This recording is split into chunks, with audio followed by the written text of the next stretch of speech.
नमस्कार। आज हम शुक्र के राशि परिवर्तन के बारे में आपको बताने जा रहे हैं। शुक्र प्राय एक राशि में एक महीने रुकते हैं। अभी ये वृश्चिक राशि में चल रहे थे जो धनु राशि में प्रवेश करेंगे। धनु राशि में ये प्रवेश करेंगे 7 नवंबर 2024 को और मकर राशि में फिर ये प्रवेश करेंगे 2 दिसंबर 2024 को। तो लगभग करीबन ये आपके 25 दिन के आसपास इसी राशि में विराजमान रहेंगे और देखते हैं ये किन के लिए शुभ होंगे, किन के लिए अशुभ फलदायी होंगे। शुक्र आपकी जन्म राशि से जब गोचरवश पहला, दूसरा, तीसरा, चौथा, पांचवा, आठवां, 9वां, 11वां और 12वां यानी कि 9 राशियों में भ्रमण करते हैं तब शुभ माने गए हैं। मतलब आपकी राशि से 9 राशियां शुभ मानी गई है शुक्र के लिए। तो ये किन के लिए अशुभ होते हैं? जब आपकी जन्म राशि से ये छठे हों, 7वें हों और 10वें हों तब ये अशुभ कहलाएंगे। तो आइए हम देखते हैं किन किन के लिए शुभ होंगे, किन किन के लिए अशुभ होंगे। अब यहाँ जब वृश्चिक राशि में थे तब शुक्र बुध के साथ थे। ये राशि परिवर्तन करके धनु राशि में आ गए। तो धनु राशि में यानी कि आपकी राशि धनु है तो ये पहले होंगे और इससे वृश्चिक राशि से गिनने पर ये 1 और 2 यानी कि दूसरे होंगे। तुला राशि से ये तीसरे होंगे यानी कि 1, 2, 3। फिर ये कन्या राशि से ये चौथे होंगे। सिंह राशि से ये 5वें होंगे यानी कि ये धनु, वृश्चिक, तुला और कन्या और सिंह से शुभ है। अब ये जैसे ही छठे कर्क राशि से छठे होंगे तो कर्क राशि वालों के लिए अशुभ हो जाएंगे। इसी प्रकार से मिथुन राशि के लिए ये 7वें होंगे। यहां से गिनने पे आपको 7 नंबर का अंक आएगा। तो यानी कि ये मिथुन और कर्क राशि के लिए अशुभ होंगे यानी कि छठे और 7वें। अब फिर 8वें वृषभ राशि के लिए होंगे तो यानी कि यहां से गिनने पे वृषभ राशि से गिनकर धनु राशि तक आने पर ये शुभ होंगे। इसी प्रकार से 9वें भी शुक्र शुभ माने गए हैं। ये मेष राशि वालों के लिए 9वें होंगे तो वो शुभ होंगे। इसी प्रकार से ये मीन राशि वालों के लिए अब 10वें हो जाएंगे। तो मीन राशि वालों के लिए 10वें अशुभ माने गए हैं तो इनके लिए अशुभ होंगे। यानी कि अशुभ किन किन के लिए हो गए? मिथुन, कर्क और मीन वालों के लिए। इसी प्रकार से कुंभ राशि वालों के लिए ये 11वें होंगे, ये शुभ होंगे। इसी प्रकार से मकर राशि वालों के लिए यहां से गिन के आएंगे, मकर, कुंभ, मीन इस तरह से गिन के आएंगे तो ये धनु राशि में इनके 12वें होंगे तो ये इनके लिए भी अशुभ होंगे। अब ये क्या क्या परिणाम देंगे उसके बारे में हम थोड़ा कुछ जान लेते हैं। तो आइए सबसे पहले मेष राशि वालों के लिए आ जाए। मेष राशि वालों के लिए ये 9वें होंगे। यहां से गिनने पे आप 9वें होंगे। 9वां भाव धर्म का होता है, भाग्य का होता है यानी कि धार्मिक यात्राओं का होता है और विदेश यात्रा का भी होता है। तो मेष राशि वालों के लिए धर्म के प्रति रुचि बढ़ेगी, धार्मिक गुरुओं से संबंध बनेंगे या आपकी धार्मिक प्रवृत्ति होगी या कोई इस तरह की जहाँ पे पानी का काम हो वहां पे भी आपको कुछ स्नान ध्यान करने को इस महीने में आपका जाना हो सकता है और कुछ विदेश यात्रा के योग आपके बन रहे होंगे तो उसमें भी आपको सफलता मिलेगी। अब आइए वृषभ राशि के लिए। वृषभ राशि के हिसाब से यहां से गिनना शुरू करेंगे तो ये 8वें नंबर पे आएंगे यानी कि आपके जन्म राशि यदि वृषभ है तो ये 8वें भी शुभ माने गए हैं। 8वां भाव होता है वैसे तो गड़ा स्थान यानी कि खराब स्थान माना गया है, उसमें दिक्कतें आती है, लेकिन यहाँ पे शुक्र आपको अच्छी फायदा देंगे यानी पिता से लाभ करवाएंगे। जीवन साथी के परिवार यानी कि ससुराल से आपको कुछ न कुछ अच्छी चीजें देखने को मिलेगी, वहां पे कुछ शुभ कार्य होंगे। इस प्रकार से आपके लिए अच्छा है। और आपके संतान को यदि कोई वाहन खरीदना चाहते हैं तो वो भी आपको उसमें प्राप्त होंगे। माता के संबंध में भी आपको अच्छा ही फल प्राप्त होगा। आठवां घर यानी अचानक कोई रुका हुआ पैसा आपको प्राप्त होगा, जिससे आप प्रसन्न होंगे। इसी प्रकार से अब आ जाइए मिथुन राशि वाले। मिथुन राशि वाले कुछ आस लगाए बैठे थे तो वो भूल जाएं, अब ये उनको दिक्कत होने वाली है, क्योंकि ये 7वें होंगे। 7वां भाव जीवन साथी का होता है, पार्टनर का होता है और विदेश यात्रा का भी होता है। यानी कि इस समय आपके कुछ शत्रु प्रबल होंगे। आपके जीवन साथी से भी आपका कुछ विवाद हो सकता है। बातचीत में तर्क वितर्क नहीं करें, नहीं तो ये कुछ 25 दिन आपके लिए थोड़े से अच्छे नहीं जाएंगे। कलह कटपट ये चलती रहेगी। इसी प्रकार से व्यापारिक पार्टनर में भी आपको कुछ दिक्कतें आ सकती है, थोड़ी सावधानी बरतें। इसी प्रकार से अब आ जाइए कर्क राशि वालों के लिए। कर्क राशि में पहले से ही गोचर के मंगल चल रहे हैं जो नीच के हैं, यानी कि ये अभी थोड़े से वैसे भी आपको चिड़चिड़ापन दे रहे हैं और ये यहाँ से आपके लिए छठे हो जाएंगे। छठे शुक्र अच्छे नहीं माने गए हैं, तो इस वजह से आपके शत्रु प्रबल होंगे।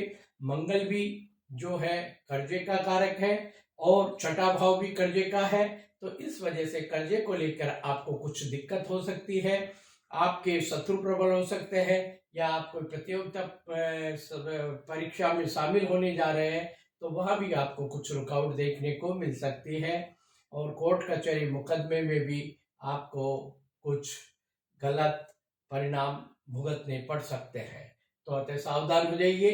अभी आपका शुक्र अच्छा नहीं है। अब आइए सिंह राशि वालों के लिए। सिंह राशि वालों के लिए 5वें होंगे जो शुभ कहलाएंगे, यानी कि आपके लिए आपके संतान पक्ष 5वां भाव संतान का होता है और आपके शेयर सट्टे लॉटरी इन तरह की होती है।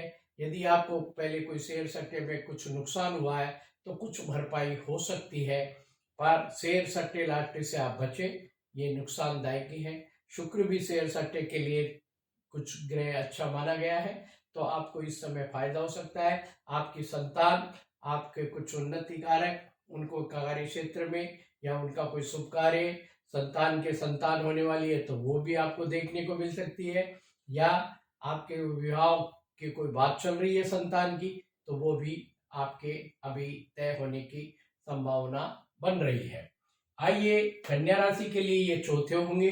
चौथा भाव आपकी माता, वाहन, भूमि, भवन, खेतीबाड़ी इत्यादि का होता है, सुख का होता है, आपके मित्र बंधुओं का होता है, तो इन चीजों में आपको अच्छी मिलती है, सफलताएं मिलती है। यानी कन्या राशि वाले वाहन खरीद सकते हैं इस पीरियड में, या मकान के लिए कोई ट्राई कर रहे हैं यानी कि कोशिश कर रहे हैं तो उनको मकान की भी जमीन भूमि प्राप्त हो सकती है या मकान प्राप्त हो सकता है। माता से भी अच्छे संबंध हो सकते हैं और इसी प्रकार से आपके पड़ोसी मित्रगण भी आपसे अच्छे व्यवहार में पेश आएंगे। इसी प्रकार से तुला राशि वालों के लिए देखें तो तीसरे हो रहे, तीसरा भाव छोटे भाई बहनों का है, यानी अपने छोटे भाई बहनों से अच्छे संबंध बनेंगे। छोटी यात्राओं का है तो आपकी यात्राएं बढ़ जाएंगी, वो छोटी छोटी होगी, नुकसानदायक नहीं होगी, फलदायक होगी। इसी प्रकार से आपके पराक्रम में भी वृद्धि होगी और छोटे भाई बहन भी कुछ गाड़ी वाहन इत्यादि खरीद सकते हैं। वृश्चिक राशि वालों के लिए दूसरे होंगे। दूसरा जो शुक्र है कुटुंब में कोई बढ़िया काम कराएगा, आपकी वाणी में अच्छे मिलेंगे, खाने पीने को आपको अच्छे अभी भोजन मिष्टान प्रसादियां आपको मिलेगी और वाणी भी आपकी अच्छी रहेगी। और इसी प्रकार से यहाँ पे देखें कि बुध भी है विचरण कर रहे हैं वृश्चिक। अब आ जाइए धनु राशि वालों के लिए पहले रहेंगे। पहला शुक्र आपका यानी कि पहला भाव मस्तिष्क का होता है, सुख दुख का यश मान प्रतिष्ठा आपको मिलेगी। लेकिन शुक्र यहाँ पे धनु राशि में बृहस्पति की राशि में होने, बृहस्पति और गुरु शुक्र में आपस में विरोधाभास है, तो यानी कि इस समय आपके और अन्य लोगों के यानी कि आपके माता पिता से या आपके जीवन साथी से या आपके गुरुजनों से तर्क वितर्क आप करेंगे और यानी कि आप में थोड़ा सा विवाद हो सकता है, क्योंकि दोनों दैत्य गुरु और देवगुरु आपस में एक दूसरे की भाषा को काटते हैं या एक दोनों विचारों को काटते हैं। इस वजह से ये समय आपका ये होगा। मकर राशि के लिए ये 12वें होंगे। 12वां वैसे शुक्र शुभ होता है, यानी शुभ कार्य में खर्चा होगा, विदेश यात्रा होगी, आपको कई जगह ऐसी जगह भी घूमने का मौका मिलेगा, यानी कि खर्चा विशेष होगा। वैसे 12वां भाव हॉस्पिटल का भी होता है, लेकिन वो नहीं है। लेकिन हो सकता है आपके जीवन साथी के लिए थोड़ा सा शारीरिक कष्ट हो, उसके लिए आपको हॉस्पिटल में चक्कर लगाने पड़े। वैसे इतना ज्यादा अशुभदायक नहीं है। 11वां यानी कि कुंभ राशि के लिए 11वां होगा और 11वां भाव लाभ का होता है, बड़े भाई बहनों का होता है, यानी कि आपके आय इनकम सोर्स बढ़ेंगे, आपके लाभ भी होंगे और आपकी भाइयों से भी, जो छोटे भाई बहनों से भी ये शुभ नहीं चल रहे हैं अभी, लेकिन बड़े भाई बहनों के लिए ये शुभ फलदायक होंगे। इस प्रकार से देखें, अब 12वें मीन राशि के लिए यानी कि उनसे 10वें होंगे। 10वां पहले आपने बताया कि 10वां शुक्र अशुभ होता है, यानी कि आप जहां काम कर रहे हैं आपको वहां कुछ दिक्कत आ सकती है और इसी प्रकार से आपके जो कहीं स्थानांतरण हो सकता है या आपका कार्य क्षेत्र बदल सकता है या आप कोई जॉब में जहाँ पे कर रहे हैं काम वहां पे थोड़ी सी दिक्कत आ सकते हैं, वहां पे आपके कुछ शत्रु बन सकते हैं। तो अतः मीन राशि वाले थोड़ी सावधानी बरतें। इसी प्रकार से क्योंकि मीन राशि में पहले ही राहु विराजमान है, आइए अब कौन कौन से ग्रह षडाष्टक योग ज्यादा बना रहे हैं इस समय। षडाष्टक का मतलब होता है छठा भाव, 8वां भाव, यानी कि छठा भाव उस राशि से गिनने से छठा आए या फिर दूसरी राशि से गिनने पे 8वां आए। तो छठा और 8वें में यानी कि रोग रिपु ऋण और 8वां भाव गड्ढा स्थान और यानी कि आपस में कष्ट रुकावट कार्य में आए। ये छठे 8वें जो बन रहे हैं अभी ग्रह, शनि और मंगल बन रहे हैं। शनि से मंगल को गिनेंगे तो ये छठे आएंगे और मंगल से शनि को गिनेंगे तो ये 8वें आएंगे। यानी कि इस समय थोड़ी सी वाहन दुर्घटनाएं ये ज्यादा आप देखने को मिल सकती है, क्योंकि शुक्र और मंगल भी आपस में छठे 8वें हैं। शुक्र वाहन का कारक है, स्त्री वर्ग को भी कुछ घटनाएं इस तरह की मिल सकती है देखने को, जिन पे थोड़ा सा उनके भी चोट वोट ज्यादा लगना करना, इस तरह की अभी की संभावना है। इसी प्रकार से आप देखें, शनि केतु भी आपके यहाँ 8वें हैं, केतु से शनि छठे हैं। तो ये भी मतलब इस तरह के ये जो कुछ युद्ध, ऐसे कई देशों में युद्ध भी चलता रहेगा, अभी उनको थोड़ी सी दिक्कतें प्रबल रहेगी। शनि 15 नवंबर को मार्गी होंगे, तो उस जगह 15 नवंबर से वहां पे कुछ शांति की बहाली की कुछ सूचना आपको देखने को मिल सकती है। गुरु और सूर्य भी इस समय आपके छठे 8वें हैं। गुरु से गिनेंगे तो छठे हैं, सूर्य से गिनेंगे तो 8वें हैं। तो गुरु जो होता है ग्रहों में मंत्री, सूर्य राजा, तो मंत्री और राजाओं में आपस में कटु संवाद देखने को मिल सकते हैं। इसी प्रकार सूर्य और राहु भी छठे 8वें हैं। सूर्य से राहु की तरफ चलेंगे तो वो छठे हैं और राहु से सूर्य की तरफ चले तो 8वें हैं। तो यानी कि उनके साथ, राजा के साथ कुछ छल कपट, इस तरह की भाषा भी देखने को आपको मिल सकती है। शुक्र और मंगल भी आपको जैसे षडाष्टक योग बताया, इस तरह से देखें कि ज्यादातर ग्रह आपस में छठे 8वें होने से अभी कुछ देश राजनीति इस तरह के में कुछ घटनाएं आपको इस तरह से अप्रत्याशित देखने को मिलेगी। तो इसके लिए आप शुक्र के उपाय जरूर करें, दुर्गा जी के 32 नाम का पाठ करें और शुक्र से संबंधित दान अवश्य करें। धन्यवाद। फिर आपको मिलते हैं। चैनल को सब्सक्राइब नहीं किया है तो चैनल को सब्सक्राइब करें और आपके सुझाव हमें अवश्य भेजें। धन्यवाद।